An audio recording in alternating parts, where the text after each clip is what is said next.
My true story, from Florida. My husband returned after 47 years. I received his death certificate from the Vietnam War, but I found a shocking secret. It was my grandson's 16th birthday. The house was crowded, loud, full of cheap streamers and louder opinions. Someone had ordered barbecue from a chain restaurant, and the smell of smoked meat mixed with the synthetic vanilla of air fresheners. Plastic cutlery clattered, kids screamed about a new gaming console, and country music played too loud from a Bluetooth speaker no one wanted to claim. I sat in the corner of the living room, alone, just where they preferred me to be. The couch cushion had a dip where I had sunk in too often, and the light from the windows did not quite reach that far. I was holding the same box I had held every day for the last 47 years. It was small, made of dark oak, with a brass plate that read, William T. Ransom, beloved husband, 1948-1976. The corners were worn from time, and the lid had a hairline crack across it. I had never opened it, never dared to. It had been sealed by a man I never met, sent with a letter from William's closest friend, and hand-delivered by a uniformed officer who never looked me in the eye. They told me William died in 1976. A military training accident in Nevada, non-combat incident, a vehicle fire. He was declared dead in connection with service linked to the Vietnam War. There was no body. The remains were non-recoverable. All they sent me was this box and a folded flag, though even the flag felt like an apology, not a tribute.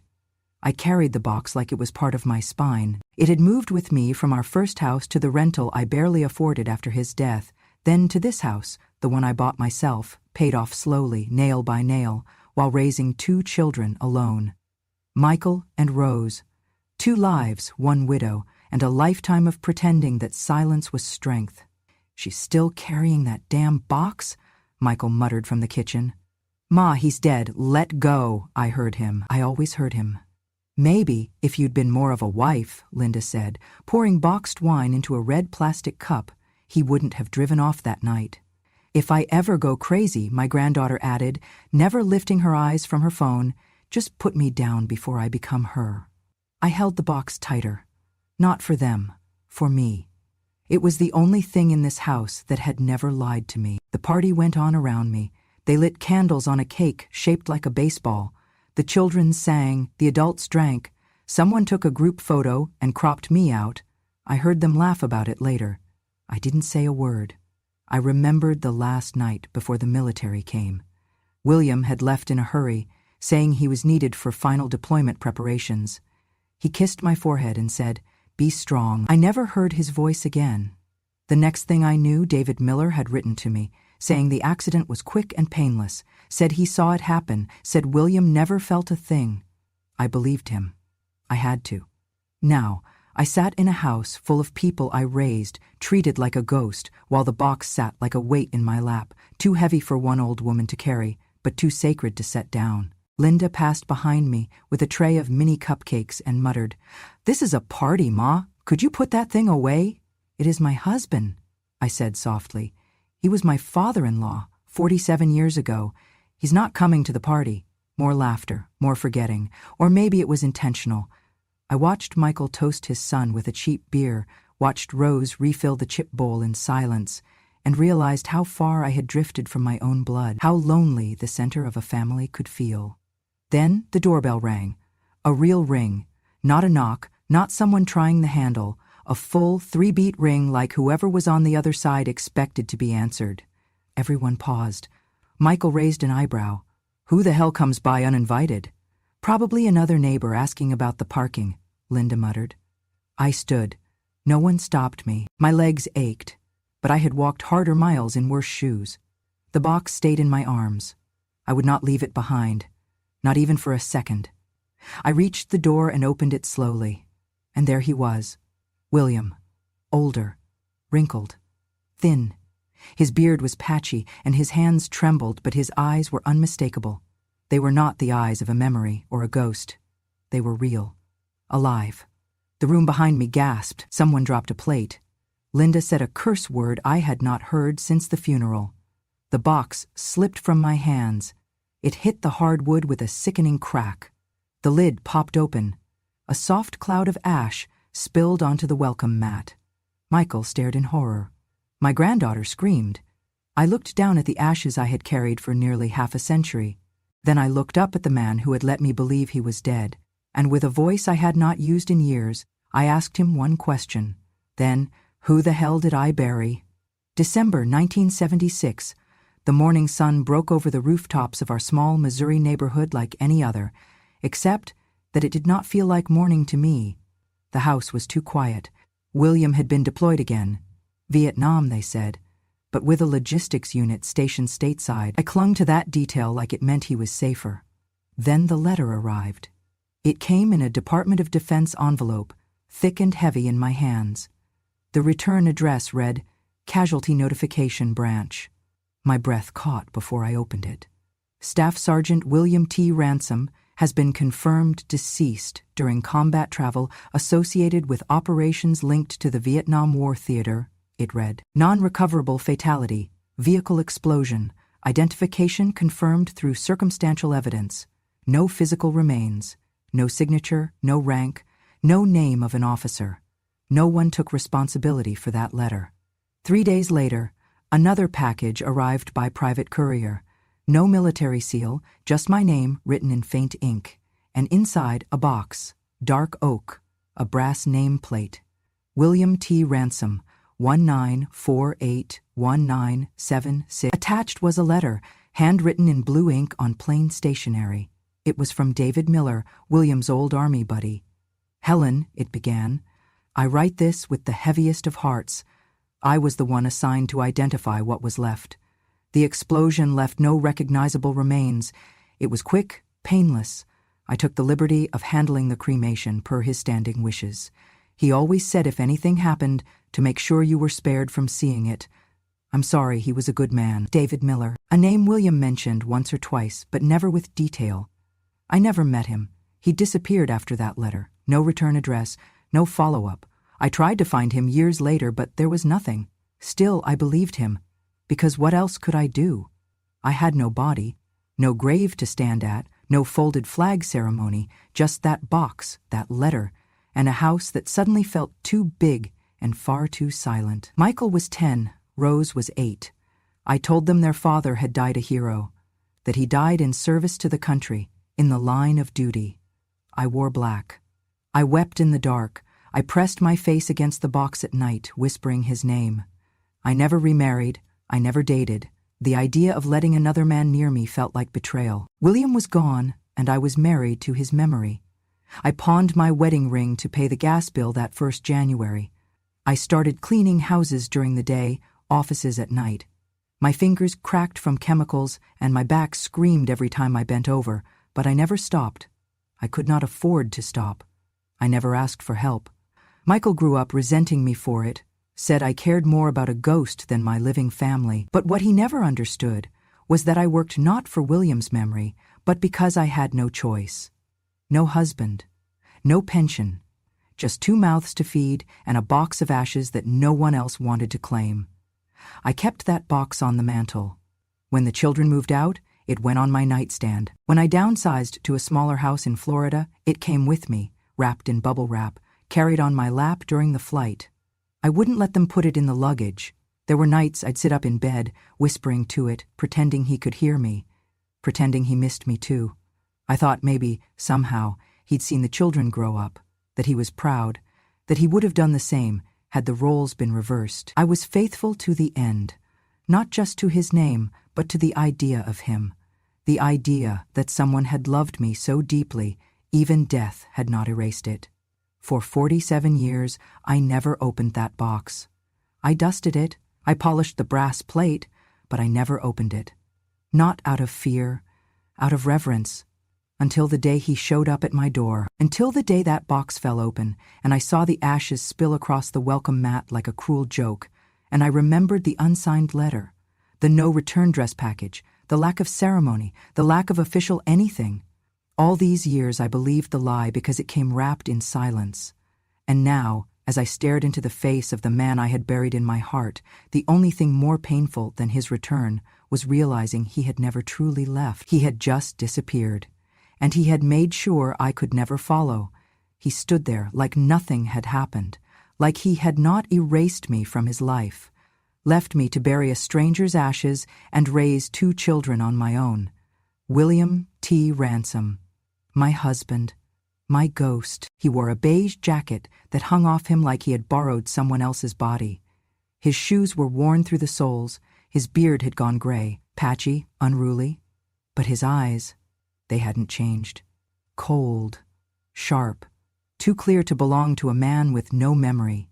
"Can I come in?" he asked. I stared at him for a full minute. Then, without a word, I stepped aside. He crossed the threshold and walked past the spilled ashes, past the stares of my son and granddaughter, and into the house he once owned, the house he left me to build, inch by inch, paycheck by paycheck. Rose didn't speak. She stood in the hallway, watching from a distance. Michael followed William like a child shadowing his father. His eyes lit up like Christmas morning. We all sat in the living room, William in the recliner, his old chair, the one I had refused to throw out.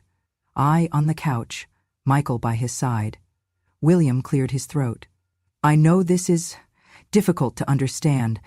I lost my memory after the explosion. I wandered for a while, lived off the grid. Then I started to remember. Faces, names, this house. You." It was rehearsed. Too clean, too calm. "You remember now?" I asked. He nodded solemnly. "Yes, and I'm sorry," Michael jumped in. "It's a miracle, Ma. We thought he was gone forever. But he's here now, and we can start over." "Start over?" I repeated, my voice like sandpaper. William reached into a folder and pulled out a stack of papers. Deed copies, tax records, property value assessments. "This house," he said, "was bought in my name. Before I left, I never signed anything transferring ownership." "Because you were dead," I said flatly. "Legally presumed," he corrected. "But now that I'm back, we need to talk about selling the house. Splitting the proceeds. I have debts, legal fees. I'm not asking for everything, just half." I stared at the man who had left me a widow, who had let me believe he died in service, who had watched from wherever he was while I scrubbed toilets and cried myself to sleep for decades. Michael added, "We've been paying the property taxes the last few years, Ma. You're just living here." I turned slowly toward him. "You knew?" He looked away. "You knew he was alive?" He did not deny it. "I met him 2 years ago," Michael admitted. "He tracked me down. He needed help. He said he wanted to make things right. By selling the only home I have left?" My voice cracked. "This house is all I've known. I bought it. I paid for every beam, every tile, every repair, while you were, what, playing dead?" William sighed. "Helen, I understand your anger, but the law is the law. I'm not here to fight. I just want what's fair." "Fair?" I whispered. 50-50, Michael said. "Simple math." I looked down at my hands. They were shaking, not from weakness but from restraint. I had imagined 1,000 times what I would say if he were still alive. I had prayed for him to walk through that door, but not like this, not carrying legal folders and a smirk. "I buried you," I said. "I held ashes and cried over you for 47 years. I raised 2 children while working night shifts and selling my wedding ring. And you want half." William said nothing. I stood. My knees ached, but I stood anyway. "You will not take my home," I said. "You will not take what I built from your absence. You walked away from this family, and you will not walk back in with a pen and paper." Michael scoffed. "You can't stop him. The house is in his name." "Then take me to court," I said. "Let a judge see what he left behind." William leaned forward. "Why make this ugly, Helen? We were a family once. Let's be civil." "You were a family once," I replied. "Now you're just a man with papers, and I'm a woman with a memory." I did not sleep that night. I sat in my kitchen with the folder William had left behind, copies of business filings, birth certificates, company logos stamped on letterhead, bank account statements under the name Will T. Ransom. I watched the shadows of the ceiling fan spin slowly overhead as I read and reread every page. The house was silent except for the hum of the refrigerator and the distant echo of a party muffled behind closed doors. By morning, I felt a cold, clear certainty. I was not hallucinating. I was wise. I drove to the county clerk's office with that folder. I ask for every business registration connected to William Ransom or Will T. Ransom or any similar alias. The clerk handed me several bound printouts. One crossed my eyes with its complexity. A logistics firm incorporated in Texas in 1982. Partner, Judith Ann Miller. Co-owner, 2 children listed in public school births. The company records showed profits, property buys, car leases, real estate transactions, all dated far past 1976. My husband had not disappeared or suffered memory loss. He had found a new life, under a new name. Back home, I stood in the doorway of the guest bedroom, once mine, now used for junk storage. I spread the papers across the bed. Income statements from trucking contracts, mortgage documents for a house in Austin, Texas, birth certificates of 2 children with the same last name. And somewhere in that folder, traces of David Miller's handwriting, notes about corporate filings, bank wire transfers dated 2005 in Judith's name. His handwriting, the same that had comforted me after sending the box of ashes. I closed my eyes, the weight in my chest tightened. Memory was optional. Betrayal was not. That evening, I invited William over to talk. He arrived, pale and nervous, clutching the folder he'd brought before, as if he expected to continue negotiating. I laid a new folder on the table, the mystery folder. He looked at it and tensed. "I found your company," I said. "In 1982, 6 years after you died, you registered Will T. Ransom Trucking in Texas. Partner, Judith Ann Miller." He sighed and ran his fingers through his thinning hair. "Helen, I needed a fresh start." "So you lied," I replied. "Pretended to die, disappeared, collected insurance, started over, had a wife, 2 kids, a house you never told me about." He stayed quiet. "What about the ashes?" I asked, voice flat. "The box I carried, it came from a crematorium in Nevada. Anonymous, unclaimed remains." I tapped the folder. "The certificate is not tied to any name. It's ashes of a stranger." He closed his eyes. "That was a mistake. Deliberate." I slid one of the business records toward him. "David Miller helped you set this up. He cremated someone else's remains and sent them to me." He blinked, surprised. "He never had permission," I continued. "He falsified a death, claimed to be your friend, all so you could leave without a trace." William swallowed, his face reddened. "He worked with you," I said. "You used him. You used that stranger's ashes to build a lie." William looked away. His jaw tightened. "Why?" I asked softly. "Why fake your death?" He looked at me then. His eyes were heavy with guilt. "I died to be free," he said. "Free from debt, from responsibility, from this life. You lived to be a servant, cleaning, caring, crying over a man who was never gone, who never died." I felt bile rise. He had the audacity to claim I had served his memory instead of living my own life. "That was not service," I said. "That was survival." He leaned forward. "Who's really to blame, Helen?" Anger rose in me, not ugly, not desperate, cold, disciplined fury. "I'm to blame that I believed your story," I said. "I believed the letter. I believed the box. I believed in you." "But I left," he whispered. "I gave you everything, a name, a life, 2 children. Through lies," I replied, "through betrayal. You abandoned me, you buried me alive." He shook his head. "I was lost." "Not lost," I spat. "Focused. You remembered the money, you remembered the escape, you remembered how easy it would be to disappear." He rose to leave. "I am sorry." "Sorry isn't enough," I said. "I want truth. I want justice." He paused in the doorway. "What do you want?" I stared at him. "I want you gone. From this house, from my life, and I want what's rightfully mine." He looked at the folder, then back at me. His expression was hollow. It was the last time I saw tears in his eyes. I had spent decades thinking that grief was the hardest thing a mother could carry. But betrayal digs deeper, especially when it comes from your own child. After William's return and our confrontation, I noticed Michael began hovering, checking on the deed, asking about taxes, suddenly involved in matters he had ignored for years. His concern felt rehearsed, like a script he'd memorized too well. One afternoon, I went through my old lockbox, the one William never knew I kept in the back of the linen closet, wrapped in a threadbare quilt. It held documents, receipts, deeds, old tax records. But it also held a ledger I used to write down expenses in the 80s and 90s, trying to make sense of the chaos. Flipping through, I saw something odd. A bank transfer from a joint account Michael had opened in 2003, receiving monthly payments labeled WR Trust, William Ransom Trust. The deposits were regular, identical, in amount, more than a child would send a struggling parent. It wasn't support, it was a payout.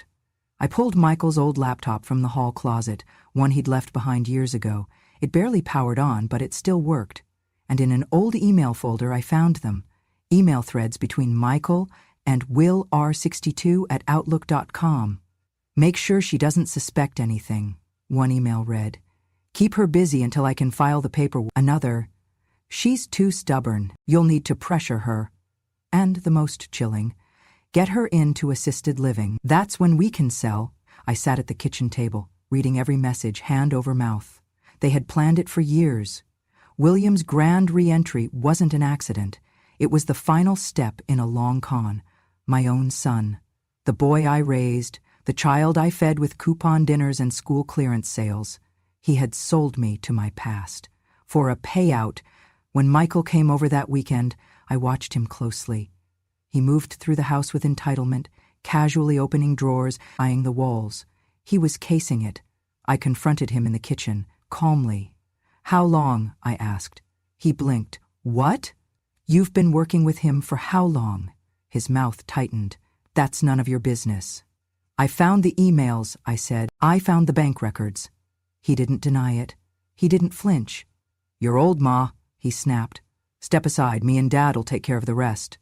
I recoiled. Take care of what? The house, the assets, your future. He leaned in. You're not fit to handle this stuff anymore, and honestly, you're lucky we didn't act sooner. My chest burned. I raised you. And you raised me alone, he snapped. That's not noble, it's pathetic. We grew up with nothing, all because you clung to a man who left you. Well, he's back, and it's time he gets what's his. What about what's mine? I whispered. He laughed. This place? You've just been squatting. He pulled papers from his jacket, a power of attorney, unsigned, but prepared. Sign it. We'll take care of everything. We'll even find you a good place. One of those nice facilities with a garden? I stared at the pen. I didn't reach for it. From the hallway, Rose appeared, silent, watchful. Michael turned. Don't start, Rose. You said you were with us. She said nothing. He waved the papers. Ma, sign them. You're tired. You're confused. I stood. I'm angry. And I'm awake. He rolled his eyes. This is ridiculous. You're living in the past. I looked him square in the eyes. The past is the only reason you're standing here. I worked 2 jobs. I pawned my ring. I buried a stranger. For you? He scoffed. You were weak. No, I said. I was strong. And I'm still here. That makes me dangerous. Michael clenched his jaw. Last chance, Ma. Sign. Rose stepped forward.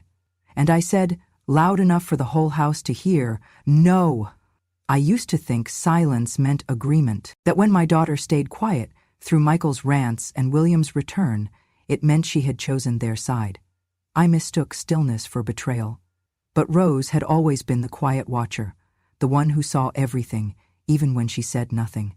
The night after Michael demanded I sign away my rights, Rose came to me. She did not knock. She simply walked into the kitchen, where I sat in the dark, fingers shaking around a chipped porcelain mug. She sat across from me and placed a small USB drive on the table. What's this? I asked. Proof, she said softly. I stared at her, unsure. I knew something was wrong, she began. The way Dad came back, how Michael treated you like a problem, not a person. So I did what you taught me. I listened. She explained that months ago Michael had tried to recruit her, to get her to help manage Mom's decline, as he put it. He thought if Rose was on their side, I would be easier to control. She played along, smiled, agreed to their plans while secretly recording everything. I wore a mic, she said, at lunch meetings, at the house. Every time they spoke freely, I was there. I picked up the USB, it's all there. Audio, documents. The signed agreement transferring your house to Michael if you were deemed incompetent. A fake letter from a doctor. Even the bank trail. I swallowed hard. Why didn't you tell me sooner? I had to wait, she said, until they showed their hand. I looked at my daughter, the girl I once bathed in a plastic sink tub, who cried the night she lost her first tooth. She had grown into a woman of quiet steel. They thought I was on their side, she said, but I'm on the side of truth. Tears burned behind my eyes. I thought I lost you. You never did, she said. They just made too much noise. That week I found a lawyer. Not just any lawyer, a seasoned litigator who specialized in elder fraud and property recovery. I handed him everything: the USB, the emails, the fake death documents, the forged medical notes. This is enough to bury them, he said. Good, I replied, because I buried myself for 47 years. We filed for an emergency injunction. The house was frozen. William and Michael couldn't touch a single penny. Their accounts were reviewed. Subpoenas went out.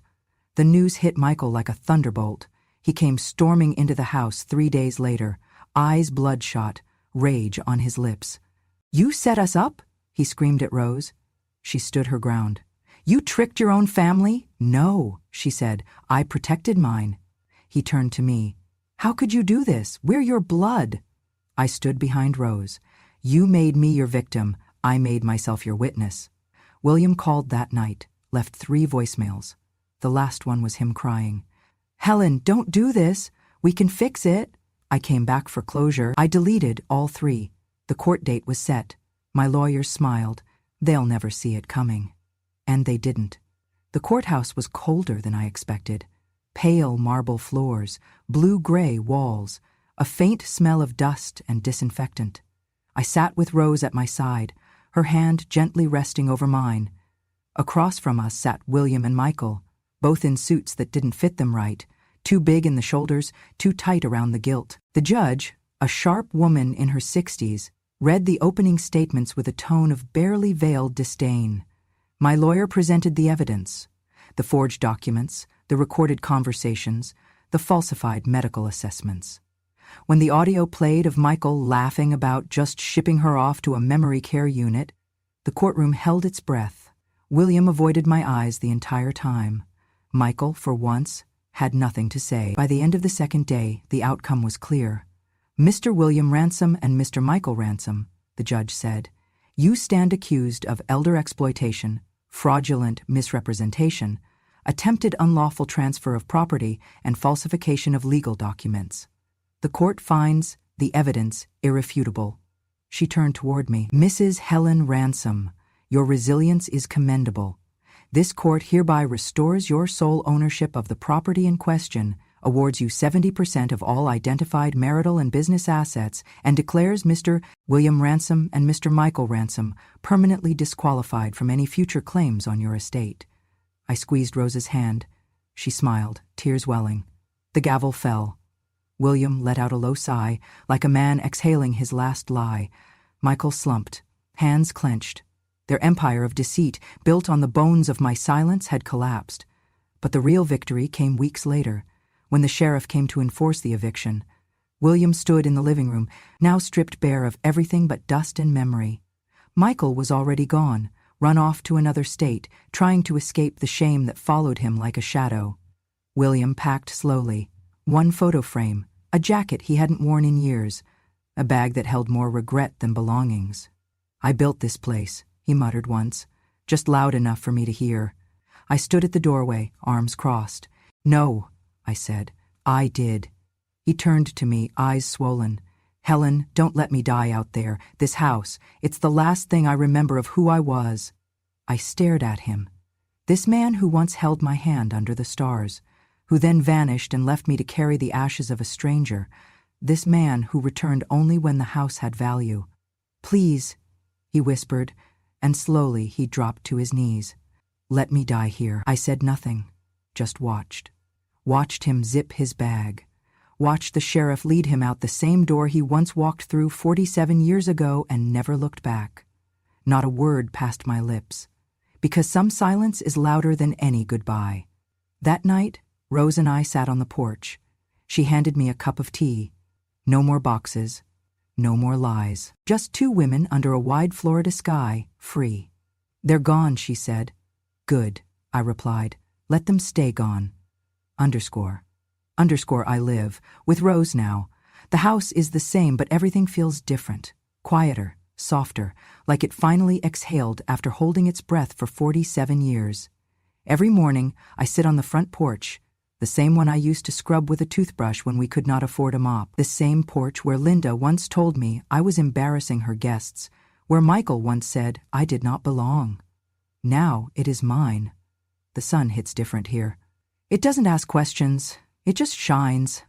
William died 2 months after the court verdict. No funeral, no obituary, no tears. He passed in a halfway house outside Tallahassee.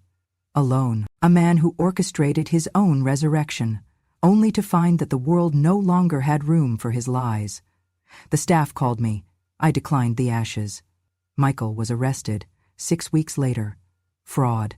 Exploiting elderly women online. The same crime he tried to commit against me. The same people he mocked, called weak, called crazy. His mugshot made the news. His eyes looked hollow, like he had finally seen what he truly was. He tried to call Rose. She blocked him. He sent me a letter. I burned it. Some things deserve to be ash. The house, though, this house, has become a sanctuary again. The garden Rose tends is filled with lavender and basil. She says it helps her sleep. Sometimes I catch her staring at me like she's still afraid I'll vanish. I'm not going anywhere, I tell her. Not until this porch breaks under me, she smiles. Last week I opened the old trunk in the attic. Inside, beneath the folded flag and his fake obituary, was the dark oak box, the one I once cradled like a relic, the one filled with lies. I brought it downstairs. I placed it gently in the fireplace. No flames, just placement, just truth. I taped a note to the lid. You chose freedom. I chose memory. Now, I have both. And then I walked outside. The door creaked shut behind me. I sat in the porch chair, the wood warm under me, and I looked out at the sky. No shadows, no footsteps, no knocks. For the first time in nearly half a century, I wasn't afraid of what might be on the other side of the door, because I already knew. It could never be worse than what had already left. The seasons change more slowly now. Rose planted marigolds beneath the kitchen window this spring. She says they're for protection. I told her I don't need protecting anymore, but I let her plant them anyway. There's a peace in watching something grow from nothing, especially when you know how much of your life was spent clawing through ashes. We do not talk about William much. His name is not forbidden, but it no longer echoes through these rooms like a ghost in old boots. I think that's what death really is, not the stopping of a heart, but the ceasing of someone's hold over your life. I still sit on the porch every morning. I still drink my tea out of the same cup, the one with the chipped rim and faint outline of a rose that never faded, no matter how many times the dishwasher tried to erase it. Some days neighbors stop by. They call me Ms. Helen and ask if I need anything from the store.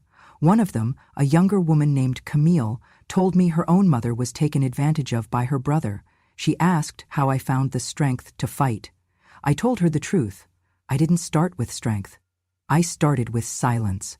But silence collects interest over time, and one day it pays back in full. There's a small photo of me and Rose by the fireplace now. We took it the day after the verdict. She's smiling. I'm not. But not because I wasn't happy. I was just full. Full of something I hadn't known in years. Closure. As for the box, it still sits in the fireplace.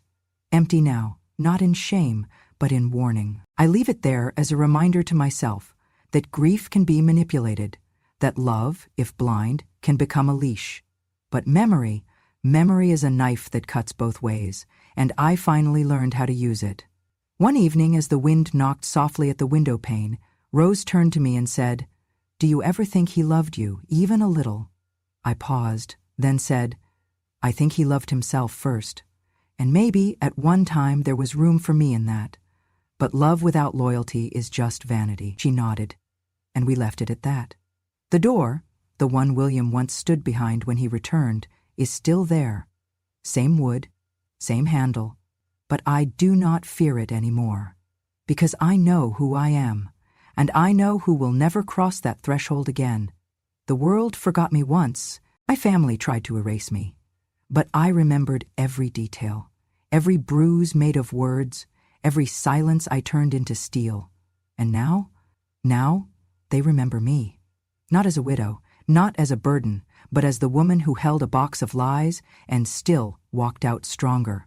If this story stirred something in you, if it reminded you of your mother, your grandmother, or maybe even yourself, then I want you to hold that feeling for just a moment longer. Let it sit with you. Let it echo. Because this wasn't just a story about betrayal. This wasn't just about a man who left and came back, or a son who forgot what love should look like. This was a story about something many of us know all too well: silence. That quiet kind of pain that doesn't scream for help, that doesn't fight back right away, that just waits. For the longest time, Helen, like so many women of her generation, believed that love meant enduring, that loyalty meant never questioning, that sacrifice, if deep enough, would one day be remembered and repaid. But sometimes the world forgets women like Helen. Sometimes it praises the loud ones, the brash ones, the ones who take without asking, and it leaves the quiet ones behind, the ones who cleaned floors while others slept, who skipped meals so their children could eat, who held their pain in the folds of their skirts, in the cracks of their hands, in the quiet between heartbeats. But silence is not weakness. Silence is a ledger, it's a record, it is memory itself. And sometimes silence becomes the sharpest kind of justice. Helen didn't scream. She didn't throw punches. She didn't beg to be seen. She simply waited, watched, remembered, and when the time came, she stood tall, not just for herself, but for every woman who was ever told she was too much, too old, too emotional, too forgettable. She showed us that revenge doesn't always come with fire. Sometimes it comes with facts, with a court order, with dignity, with a final no that echoes louder than any cry for help. And maybe, just maybe, you saw something of yourself in her. Maybe you've been underestimated, talked over, left behind. Maybe someone in your life made you feel like you were past your prime, like your time was over. Let me tell you now, your time is not over.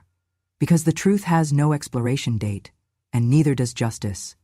At Grandma True Stories, we tell stories like Helen's, not because they're easy, but because they matter. These are the stories that don't make headlines, the ones that happen behind closed doors, in quiet kitchens, on front porches where no one thinks to listen, but we listen. And we share them, not for pity, but for power. Because every woman who speaks her truth becomes a lighthouse for the next one. So if you believe in that, if you believe that the quietest woman in the room might just be the strongest, then I invite you to stay, to subscribe, to listen, because more stories are coming. And when a grandma speaks, the world finally listens.